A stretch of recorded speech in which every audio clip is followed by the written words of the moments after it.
going on there, Gary? We're having an evening celebrating a charity of the Prince of Wales, Children in the Arts, a charity which encourages and gives opportunity to children who are, either because of geographical where they're living or because of financial reasons, they don't have any access during their education to anything artistic, whether it's painting or theatre or poetry or whatever. And it's not looking at it, it's doing it. So giving them, I mean, I was very lucky. I was at school and we had art classes, we had poetry classes, we had music classes. I learned to do all those things naturally. For a lot of children in education, because of budget cuts, they don't get that opportunity. And so what this charity does is to bring together local arts organisations and local schools and allow children to learn to paint, to write poetry, to stand on a stage and be in a play.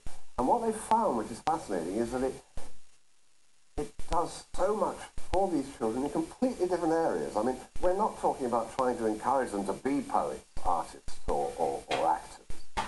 But you put a kid on a stage who is lacking in self-esteem and you give him something, you teach him to say something, and he stands there and he listens to what he's already listening to.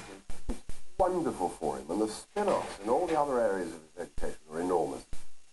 And of course, I've always argued that art's terribly important for education, and we're foolish to cut them. Like sport. That's the danger, isn't it? Particularly when money's tight at the moment. Those things are seen as luxury. Yeah, absolutely, because they think you're training people to be artists. You're not. You're training them for life.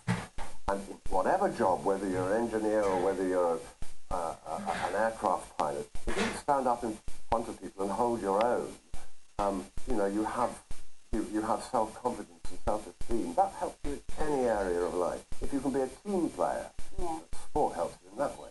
And those are the areas that I think is a great mistake to cut. It must be terrific to be able to be involved in that at this end.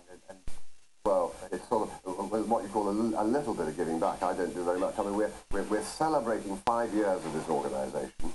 100,000 kids have already been through it. www.childrenandarts.org. Yeah, good plug there. Good luck with that. If you want to learn more about it, go in for that. If you can remember it. Thank you, Jeremy. Now, moving home is stressful at the best of times, but when the